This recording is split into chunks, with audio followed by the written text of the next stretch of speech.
बिस्मिल्लाहिर्रहमानिर्रहीम। आज हम लोग सूरह ज़ुहा की चंद आयतों को डीपली स्टडी करेंगे। और कुरान तो आपको पता है कि ऐसी किताब है कि जो इंसान के गम को आधा कर देती है, इंसान के गम को ख़त्म कर देती है, उसको ज़हनी और जिस्मानी और दिली सुकून मैसर करती है। कुरान एक ऐसी किताब है। तो सूरह ज़ुहा में जब हम लोग उसको डीपली स्टडी करते हैं तो लास्ट में हमें एक लेसन मिलता है कि हर मुश्किल के बाद आसानी होती है। यानी कि हमारी जो भी सैडनेस है, हमारा जो डिप्रेशन है, हम किसी भी किस्म की ज़िंदगियों में उलझे हुए हैं, परेशानियों में उलझे हुए हैं, तो हर चीज़ का एक रिज़ल्ट होता है। अल्लाह ताला दुनिया में हमें टेस्ट करते हैं मुख्तलिफ़ तरीक़ों से, और हर टेस्ट के बाद इंसान के लिए उसका जो रिज़ल्ट बनता है उसके टेस्ट के मुताबिक ही होता है। अल्लाह ताला सब्र करने वालों को इनाम भी देता है। तो अल्लाह ताला हर इंसान को ईमान दे, और ईमान ऐसा दे कि इंसान अपने ईमान के लेवल को दिन ब दिन अप्रोच करता जाए, अपने ईमान के लेवल से नीचे ना आए। तो पहले हम लोग सूरह ज़ुहा की पहली आयत को, जो 3 आयत जो उनकी हम लोग का स्टडी करेंगे, पहले हम उनकी तिलावत कर लेते हैं और फिर उसके बाद हम उनको स्टडी करते हैं। अऊज़ु बिल्लाहि मिनश शैतानिर रजीम। बिस्मिल्लाहिर रहमानिर रहीम। वज़ुहा वल्लैलि इज़ा सजा मा वद्दअक रब्बुक वमा क़ला सदक़ल्लाहुल अलिय्युल अज़ीम। आज हम इन पहली 3 आयत की स्टडी करेंगे। तो जब हम लोग सूरह ज़ुहा का पे जाते हैं या सूरह ज़ुहा का वर्ड पढ़ते हैं, तो पहले इसका हम लोग शान नुज़ूल की तरफ चल जाते हैं कि इसका शान नुज़ूल क्या है। तो हुज़ूर अकरम सल्लल्लाहु अलैहि वसल्लम पर वही नाजिल नहीं हो रही थी। और आपको पता है कि जब हुज़ूर अकरम सल्लल्लाहु अलैहि वसल्लम पर वही तारी होती थी तो उन्हें बहुत ज़्यादा तकलीफ़ महसूस होती थी, बहुत ज़्यादा तकलीफ़ होती थी उन्हें।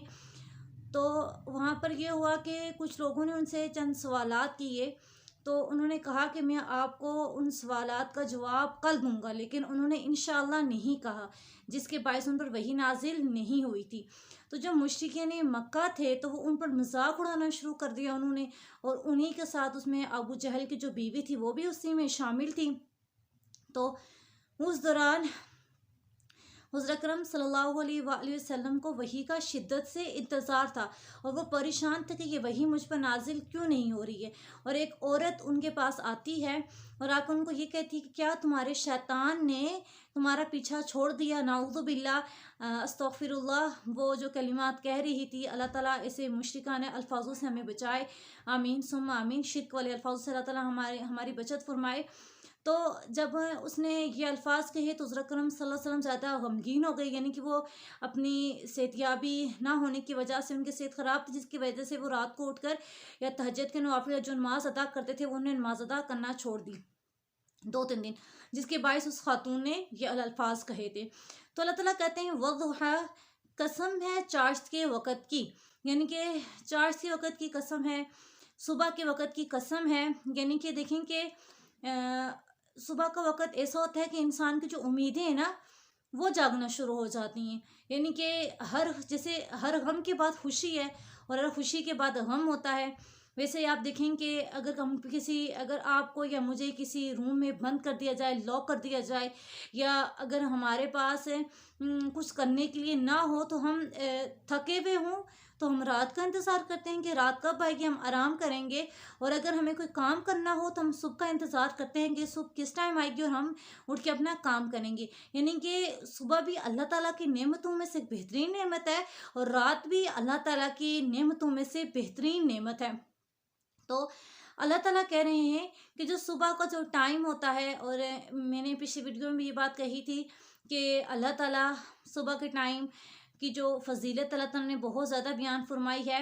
और एक हदीस मुबारका में भी आता है कि जो बकरियों में ज़्यादा कसरत क्यों पाई जाती है, क्योंकि जो बकरियां होती हैं तो वो रात को जल्दी सो जाती हैं और सुबह जल्दी उठ जाती हैं फजर के टाइम पर। इसीलिए उनको घर में रखने से भी इंसान के पास दौलत भी आती है, और उनको घर में रखने से इंसान के रिस्क में, माल में, हर चीज़ में बरकत आती है। और कुत्ते के बारे में ये आता है कि कुत्ता रात भर भौंकता रहता है, और जिस टाइम फजर का टाइम होता है उस टाइम सो जाता है। और अगर आज हमारे माशरे को देखा जाए तो हमारे माशरे में यही चीज़ आती है कि हर बंदा, यानी कि हम लोगों ने अपना टाइम टेबल ऐसा बना दिया कि हम दिन पूरी सोते रहते हैं, नमाजें हम कज़ा करते रहते हैं, और रात पूरी हम जागते रहते हैं।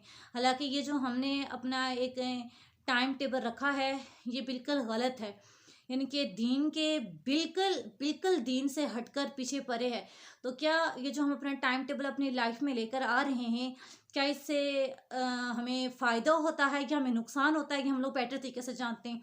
लेकिन अपने आप को चेंज करें, क्योंकि ज़िंदगी और मौत, ज़िंदगी का भी नहीं पता और मौत का भी नहीं पता होता कि कब हमारी आखिरी सांसें चल रही हों। तो अल्लाह ताला के पास जाने से पहले खुद को अपने गुनाहों को अल्लाह ताला से माफ़ करवा के जाएं। तो जो सुबह का टाइम है वो हमारे लिए एक नई उम्मीद है, हमारे लिए खुशी है, हमें अंधेरे से बाहर निकालता है, हमें एक नई एहसास, एक नई मोहब्बत की याद दहानी करवाता है। वल्लैली इज़ा सजा, कसम है रात की जब वो छा जाए। यानी कि अल्लाह ताला का निज़ाम में जो कुदरत है, देखिए वो चल रहा है। सुबह होती है, सुबह के बाद रात ज़रूर होती है। कभी ऐसा नहीं हुआ कि सुबह हुई हो मगर रात ना हो। अल्लाह ताला के कुदरत के निज़ाम के मुताबिक सुबह भी होती है और रात भी होती है। तो जब रात का टाइम आता है तो अल्लाह ताला ने रात इंसान को क्यों दी, कि वो दिन ब दिन, पूरे दिन वो क्या करे, काम करे। जब उसे थकावट महसूस हो तो वो रात को जाके आराम करे और अपनी थकावट को, अपनी थकन को क्या करे, दूर करे। और आपको पता है कि रात एक तारीकी है, वीरान है, सुनसान खामोशी होती है इसमें। और रात को हम अगर सोने को हम लोग मौत से तशबीह भी दे सकते हैं, क्योंकि जब इंसान सोता है उसे नहीं मालूम कि वो किस कंडीशन में है, उसकी सुबह भी होनी है या नहीं होनी है। तो रात भी अल्लाह की नेमतों में से एक नेमत है, और दिन भी अल्लाह की नेमतों में से एक नेमत है। और इसके अलावा जब आप रात को सोएं तो हर इंसान को माफ़ करके सोया करें, और अल्लाह ताला से अपनी भी माफ़ी मांग के सोया करें। हम नहीं जानते कि हमारी सुबह होनी भी है या नहीं होनी है। तो इंसान की ज़िंदगी में चैलेंजेस भी आते हैं, इंसान की ज़िंदगी में मुश्किलात भी आती हैं, इंसान की ज़िंदगी में परेशानियाँ भी आती हैं। हमें तरह तरह की चीज़ों को सेक्रीफाइस भी करना पड़ता है, हम उनको फेस भी करते हैं। लेकिन इसका मतलब ये नहीं है कि हम लोग बिल्कुल परेशान होकर बैठ जाएं, बल्कि अल्लाह ताला खुद कह रहे हैं, अगली आयत जो मुझे सबसे ज़्यादा अच्छी लगी है, मतलब कि बार बार ये आयत मेरे दिल पर जाके लग रही है, मा वद्दअका रब्बुका वमा क़ला, ना तो तेरे रब ने तुझे छोड़ा है और ना ही तेरा रब तुझसे बेजार हुआ है। यानी कि अल्लाह ताला कितनी मोहब्बत से ये आयत कह रहे हैं ना, कि अगर तुझे सारी दुनिया भी छोड़ देना तब भी तेरा रब तुझे छोड़ने वाला नहीं है। अगर सारी दुनिया भी तुझसे बेजार हो जाए ना तब भी तेरा रब तुझसे बेजार होने वाला नहीं है। यानी कि वो हर कंडीशन में तुझे अपनाएगा, वो हर कंडीशन में तेरा साथ देगा। आप अल्लाह ताला की तरफ जाके तो देखें, आप अल्लाह ताला रुजू करके तो देखें, तो आपका रब आपको दौड़ कर अपनाएगा, आपका रब आपके तमाम गुनाहों को माफ़ फरमा देगा। रब की ज़ात ऐसी है। तो अल्लाह ताला ये हुज़ूर अकरम सल्लल्लाहु अलैहि वसल्लम को कह रहे हैं कि ना तो तेरा रब तुझसे बेजार हुआ है और ना ही तेरे रब ने तुझे छोड़ा है। और अगर इसी आयत को अगर हम अपने ऊपर लें ना, तो अगर आपको कहीं पे भी कोई परेशानी हो, कोई मुसीबत हो, कोई गम आए, तो इस आयत को ज़रूर याद कीजिएगा कि ना ही तेरे रब ने तुझे छोड़ा है और ना ही तेरा रब तुझसे बेजार हुआ है। अगर तेरा रब तुझे छोड़ भी रहा है, तुझसे बेजार भी हो रहा है ना, तो उसकी वक्ती नाराज़गी है। तो अस्तग़फिरुल्लाह, अल्लाह ताला की नाराज़गी, अल्लाह ताला की गज़ब से पनाह मांगा करें, क्योंकि अल्लाह ताला की जो रहमत है, अल्लाह ताला की रहमत बहुत ज़्यादा है अल्लाह के गज़ब से।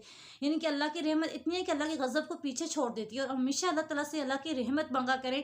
और ये जो आयत है ये हमारा हौसला है कि ना तो तेरा रब तुझे छोड़ने वाला है और ना ही तेरा रब तुझसे बेजार होगा। यानी कि जब भी ये आयत मैंने इसको स्टडी किया, मैं इसकी डीपली स्टडी में गई ना, तो ये आयत मेरे दिल पे जाके लग गई कि अगर कहीं पे भी परेशानी हो, कहीं पे भी गम हो, तो हमारा रब हमें कभी भी तन्हा अकेला छोड़ने वाला नहीं है।